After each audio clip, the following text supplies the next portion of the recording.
All right, let's jump right in. Today, we are unpacking a pretty wild idea. It's an idea that asks you to think about sound not as something you just listen to, but as a fundamental force that might just be the operating system for reality itself. I mean, it's a huge question, right?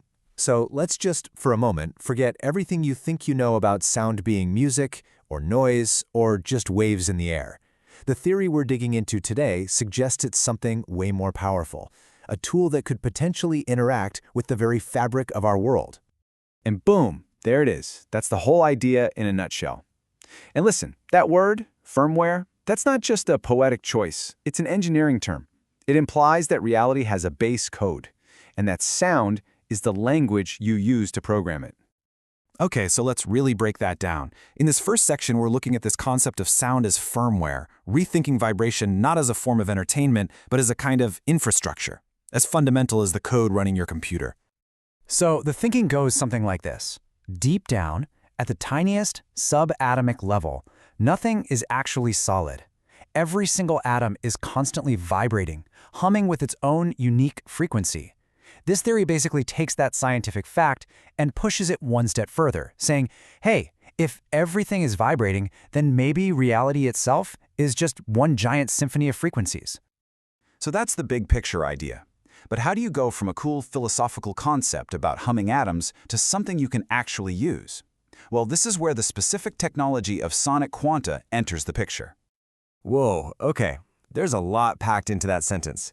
Let's pull it apart. The theory really stands on two big ideas. First, consciousness isn't just something happening in your brain. It's a tangible wave of light. They call them biophotons. And second, reality itself is encoded with frequency, kind of like a digital audio file.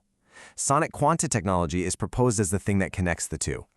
And this is a perfect way to visualize what we're talking about. What you're seeing here is a metaphor for quanta consciousness. That glowing geometric shape in the middle, that's supposed to represent the architecture of life the source material mentions. The light swirling around it suggests those biophotons, and you could even see the dolphins as a kind of natural sonic intelligence. It's all about seeing consciousness as a structured, energetic pattern. So if that's the theory, what can you do with it? What are the practical applications?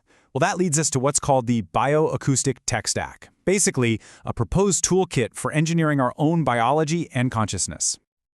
Just think about it for a second. We're talking about using sound with the kind of precision a surgeon uses a laser or a programmer uses code. This isn't just about listening to some relaxing whale sounds. This is about deploying very specific targeted frequencies to get very specific biological results. All right, let's run through some of the potential capabilities here, and they are pretty wild. You've got sonic fields that could calibrate your body's tissue, almost like laser eye surgery but for your cells. Then there are neural harmonics designed to literally rewrite stress patterns in your brain. It's like debugging your own mind. You see how each idea uses a modern analogy to make sense of it? And it doesn't stop there. The list gets even more specific, even more out there. We're talking about sonic fractals to stabilize energy meridians, using low-frequency sound waves to manage pain, and even using incredibly high-pitched coherent tones to stimulate microcrystals in the pineal gland. It's a vision of total human optimization powered by sound. Okay, so we've talked about the individual, but what happens when you scale this up to, well, everyone, the whole planet? If a technology like this ever became a reality, what would our world actually look like? The source material lays out three main paths for how society could be completely transformed. And the key takeaway here is that we're not just talking about some cool new headphones. The vision is way bigger. It's about reshaping our health, our minds, and even the cities we live in. Let's take a look at each of these three potential futures. First up, bioresonance healthcare. This quote says it all, a tune-up instead of a prescription. The idea is that hospitals of the future might sound like crystalline harmonic fields. Forget chemicals, forget surgery.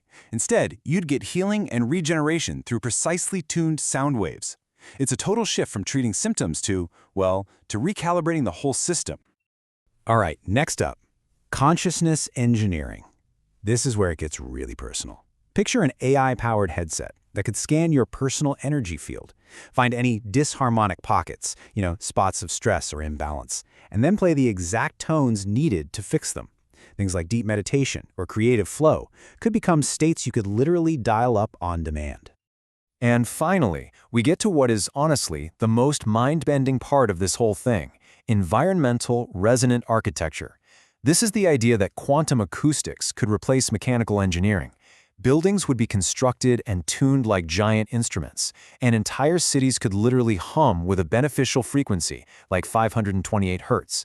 Sound would be doing the heavy lifting, literally. So, after all this talk about futuristic tech and AI and quantum this and that, the story takes a really interesting turn. It argues that none of this is actually new, that really what we're talking about here is a rediscovery of ancient knowledge, just now being proven out with modern science and engineering. And this quote just hits it home. The idea isn't that we're inventing some brand new thing. We're remembering something. We're reconnecting with fundamental principles of reality that maybe ancient civilizations or even nature itself already understood. And this right here, this lays out that connection perfectly. On one side, you have the modern engineering terms, and on the other, you have the ancient principles they might be tapping into. So quantum-timed waveforms get linked to legends of sonic levitation in Atlantis.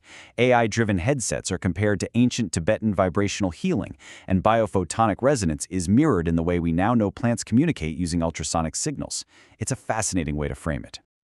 And that brings us to the end, to the final, really provocative question. The source suggests the next logical step, the inevitable step, is creating a quantum sonic engine, a device that could read and rebroadcast our bioenergy fields in real time. And the material doesn't give us an answer. It just leaves us with the ultimate question. If we could actually build that, what happens then?